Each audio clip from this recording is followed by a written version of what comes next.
নমস্কার, দ্য ওয়ালে আপনাদের স্বাগত। আজকের বিষয় ইফতার পার্টি। বাংলাদেশের প্রধানমন্ত্রী তারেক রহমান তিনি ইফতার পার্টি নিয়ে কিছু অত্যন্ত গুরুত্বপূর্ণ জরুরি কিছু কথা বলেছেন। সেই কথাগুলি নিয়ে খানিকটা আলোচনা করার চেষ্টা করব। তারেক রহমান বাংলাদেশের নতুন প্রধানমন্ত্রী, তিনি বলেছেন যে এই যে ইফতার পার্টি অর্থাৎ রমজান, পবিত্র রমজান মাসে সান্ধ্যকালীন যে পংক্তি ভোজ সকলে মিলে অর্থাৎ উপবাস ভঙ্গ, এই যে পবিত্র উৎসব অনুষ্ঠানের অঙ্গ সেটা, এই বিষয়ে তিনি কিছু জরুরি কথা বলেছেন। তিনি বলেছেন যে এগুলি যথাসম্ভব জাঁকজমকহীন করাটা বাঞ্ছনীয় বা কাঙ্ক্ষিত। তারেক রহমান নিজেই এটা ব্যক্তিগতভাবে নিজেকে দিয়ে শুরু করেছেন। প্রধানমন্ত্রী হিসেবে তিনি অনেকগুলি ইফতার পার্টি দেওয়ার মানে প্রচলন আছে, যে একাধিক ইফতার পার্টি প্রধানমন্ত্রীর তরফে দেয়া হবে এবং বলাই বাহুল্য যে সেগুলি রাষ্ট্রীয় খরচ, অর্থাৎ সরকারি কোষাগার থেকে সেই খরচগুলি মানে করা হবে এবং বিপুল টাকা সেই খাতে খরচ হয়ে যায় কয়েক ঘন্টার খাওয়া দাওয়া অনুষ্ঠানে এবং এই মিলন উৎসবে। কিন্তু তারেক রহমান ঠিক করেছেন যে তিনি মাত্র দুটি ইফতার পার্টি দেবেন। একটি হচ্ছে বাংলাদেশে যে কর্মরত কূটনীতিকেরা আছেন, বাংলাদেশে বিভিন্ন দেশের যে রাষ্ট্র মানে প্রতিনিধিরা আছেন, তাদেরকে একটি ইফতারে তিনি আমন্ত্রণ জানাবেন। আরেকটি ইফতার তিনি দেবেন হচ্ছে এতিম অর্থাৎ অসহায় মানুষ, এইরকম বেশ কিছু তাদেরকে বাছাই করা হবে, বিভিন্ন প্রতিষ্ঠানের থেকে তাদেরকে নিয়ে আসা হবে, তাদের সঙ্গে প্রধানমন্ত্রী ইফতার করবেন একটি দিন। আরো দুটি দিন ইফতার পার্টি হবে প্রধানমন্ত্রীর তরফে যমুনায় সরকারি বাংলোয়। এরকম একটি সিদ্ধান্ত হয়েছিল, কিন্তু প্রধানমন্ত্রী তারেক রহমানের কাছে যখন ফাইল গিয়েছে, তিনি দুটি ইফতার পার্টির সিদ্ধান্ত তিনি অনুমোদন করেননি। সেই দুটি হচ্ছে যে একটিতে সমাজের বিশিষ্ট মানুষদের ডাকার কথা ছিল, আরেকটিতে ছিল হচ্ছে যে সংবাদ মাধ্যমের বন্ধুরা অর্থাৎ সাংবাদিকদের ডাকার কথা ছিল, সাংবাদিক সম্পাদক তাদেরকে ডেকে ইফতার পার্টি। এগুলি হয়তো দীর্ঘদিন ধরে একটা ধারাবাহিকভাবে চলেই আসছিল। হয়তো তার মা যখন প্রধানমন্ত্রী ছিলেন তখনও সেগুলো হয়েছে, শেখ হাসিনা যখন ছিলেন তখনও সেগুলো হয়েছে, কিন্তু তারেক রহমান এখানে খানিকটা হ্রাস করলেন, অর্থাৎ কাটছাট করলেন, দুটি ইফতার তিনি বাতিল করে দিয়েছেন। আমি যা শুনছিলাম যে আরো অনেক বেশি ইফতার পার্টি হতো, এই চারটেকে বাছাই করা হয়েছিল অনেকগুলিকে কাটছাট করে, যে এই চারটি না করলেই নয়। কিন্তু প্রধানমন্ত্রী হিসেবে তারেক রহমান যে শেষ সিদ্ধান্ত দিয়েছেন তাতে দুটি ইফতার পার্টির কথা তিনি বলেছেন, যে এইগুলি রাষ্ট্রের খরচে যমুনাতে হবে, অর্থাৎ যেখানে প্রধানমন্ত্রীর বাসভবন হবে আগামী দিনে, যেটা সরকারি অতিথিশালা, সেইখানে হবে।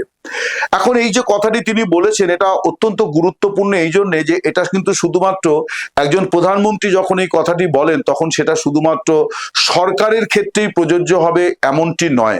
সরকারের জন্য এটা বাধ্যতামূলক, অর্থাৎ প্রধানমন্ত্রীর দপ্তর যখন এইভাবে ব্যয় সংকোচের বার্তা দিয়েছে যে মানে একগুচ্ছ ইফতার পার্টি করা যাবে না এবং বড় ভোজের আয়োজন করা যাবে না, খুব নিয়ম ভাবে সাধারণভাবে করতে হবে, তিনি কথাটা বলেছেন, একটা ব্যাখ্যা দিয়েছেন যে বর্তমান পরিস্থিতির কথা বিবেচনায় রেখেই এই সিদ্ধান্ত, এবং তিনি পরামর্শ দিয়েছেন যে সকলেই যেন এইটা মেনে চলেন। এই বর্তমান পরিস্থিতিটা কি না, এক তো হচ্ছে যে যুদ্ধ বিগ্রহ চলছে, আমরা সবাই জানি যে তাতে হাজার হাজার মানুষ অনাহারে দিন কাটছে, খোলা আকাশের নিচে তাদের দিন কাটছে, কোনো অবস্থায় এমনকি এমন যুদ্ধক্ষেত্রের এমন পরিস্থিতিও আছে যে যেখানে খাবার জল এগুলি পৌঁছে দেওয়ারও অবস্থা নেই। ফলে এইরকম পরিস্থিতিতে একটা উৎসবের মানে আবহ, সেখানে সবাইকে সংযমের পরিচয় দিতে হবে, এবং এই যে রমজান মাস বা রোজা, তার মূল বিষয়টাই কিন্তু হচ্ছে আত্মসংযম। আত্মসংযমটা এই ইফতার পার্টি দিয়ে শুরু করা একটা জরুরি বিষয়। তার কারণ সহনাগরিক শুধুমাত্র বিদেশে যারা যুদ্ধক্ষেত্রে অসহায় অবস্থার মধ্যে কাটাচ্ছে নয়, দেশের মধ্যে পাশের বাড়িতে প্রতিবেশী চারপাশে বহু সহনাগরিক আছেন যাদের দুবেলা খাবার জোটে না বা পর্যাপ্ত খাবার জোটে না বা পুষ্টিকর খাবার জোটে না। ফলে তাদের কথা ভেবেও সাশ্রয় কিন্তু একটা জাতিকে অনেক দূর পর্যন্ত নিয়ে যেতে পারে, অর্থাৎ যা যতটুকু নয় আমি ঠিক ততটুকুই খরচ করব, তার অতিরিক্ত খরচ আমি করব না। এইটা যেমন সরকারকে করতে হয় তার যত্র আয় তত্র ব্যয়, এই অবস্থা তৈরি করার জন্য, তেমনি আমাদের ব্যক্তি জীবনে, পারিবারিক জীবনে, সামাজিক জীবনে, এমনকি কর্মক্ষেত্রেও কিন্তু এই সংস্কৃতিটা অত্যন্ত জরুরি যে যা উৎসবই আসুক না কেন আমরা সবসময় সংযমের সঙ্গে কখনোই আমরা যেন কোনো রকম আপোষ না করি। সংযম রক্ষা করাটা আমাদের সকলের জীবনের একটা ব্রত হওয়া উচিত। এই যে কথাটি তারেক রহমান বলেছেন, এটা আমি বলবো যে এটা অত্যন্ত দামি কথা প্রধানমন্ত্রী হিসেবে তিনি বলেছেন। এমনিতে তারেক রহমানকে এই যে কটা দিন, খুব বেশি দিন হয়নি, 17 ফেব্রুয়ারি তিনি শপথ নিয়েছেন, সামান্যই কটা দিন মাত্র তিনি প্রধানমন্ত্রিত্ব করছেন। এই কটা দিনে বাংলাদেশের নাগরিকদের মধ্যে তার সম্পর্কে যে একটা ধারণা প্রধানমন্ত্রী তারেক রহমান সম্পর্কে, এটা নিয়ে আমি বেশ কিছু মানুষজনের সঙ্গে কথা বলছিলাম। আজকে বিকেলেই স্বাধীনতা পুরস্কার ঘোষণার পরে আমি কয়েকজনের সঙ্গে কথা বলছিলাম যারা রাজনৈতিকভাবে বিএনপির রাজনীতির সঙ্গে তাদের কোনো সম্পর্ক নেই, বরং নানান কারণে খানিকটা বিরোধিতা আছে, কিন্তু তারাও এটা পর্যবেক্ষণ করেছেন যে নতুন প্রধানমন্ত্রী তিনি খুব লো প্রোফাইল, অর্থাৎ তিনি খুব নিজেকে জাহির করছেন না যে দেখো আমি প্রধানমন্ত্রী এবং আমি প্রধানমন্ত্রী হওয়ার পর এই হচ্ছে সেই হচ্ছে, আমি এই করব, আমি সেই করব, আমি তাই করব।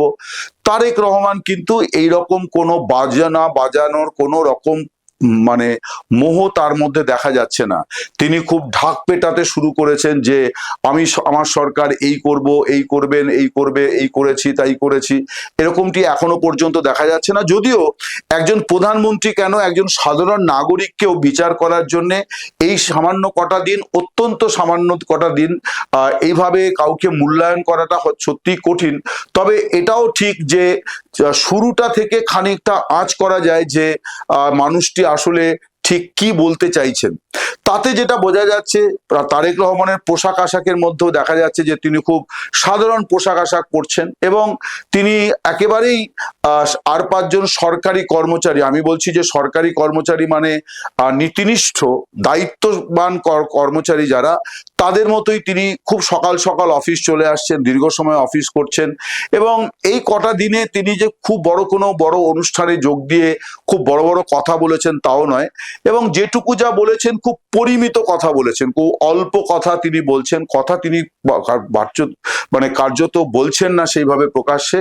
তার দপ্তরের কথা, তার সিদ্ধান্তের কথা কখনো প্রেস সচিব বা কখনো কোনো মন্ত্রী হয়তো জানাচ্ছেন, কিন্তু প্রধানমন্ত্রী ঘন ঘন মিডিয়ার সামনে এসে কখনো এইভাবে জাহির করছেন না যে আমি এই করছি, আমি তাই করছি, আমি একে এই বলেছি, আমি সরকার প্রশাসনকে এই নির্দেশ দিয়েছি।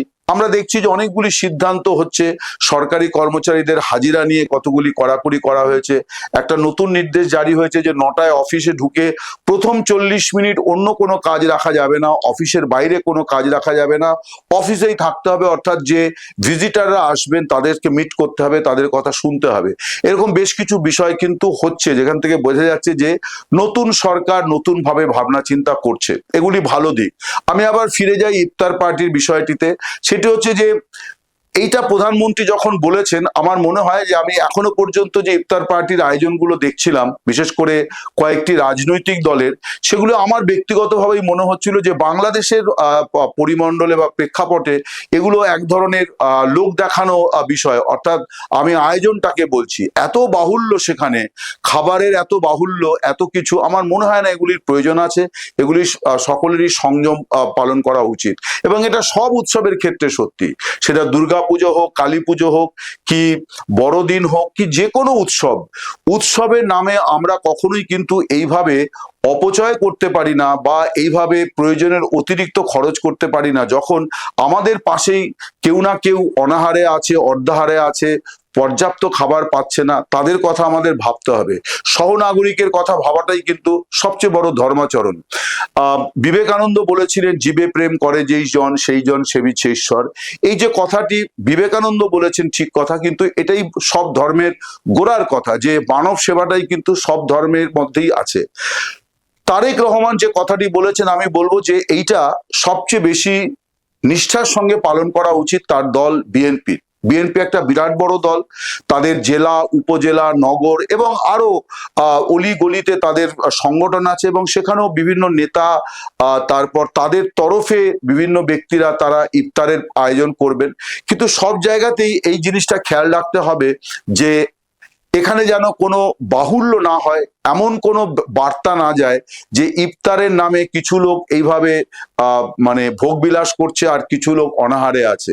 আমার মনে হয় প্রধানমন্ত্রী হিসেবে তারেক রহমান সেই কথাটি বলেছেন, এবং আপনি আচুরি ধর্ম পরের শিখাও, এই যে কথাটি আছে বাংলা আপ্তবাক্য, উনি সেইটা মনে রেখেছেন এবং সেই কারণেই উনি সরকারি ইফতারে প্রথম কোপ দিয়েছেন যে এতগুলি হবে না, যা যেটুকু না করলেই নয়। বিদেশি ইয়েরা কি বলে কূটনীতিকরা, তারা অতিথি, সারা বছরের জন্যই তারা দেশ, যে কোনো দেশে অতিথি, ফলে অতিথিদের জন্য একটি হবে, আরেকটি হবে অনাথদের জন্য, এতিমদের জন্য, কিন্তু বাকিগুলি হবে না।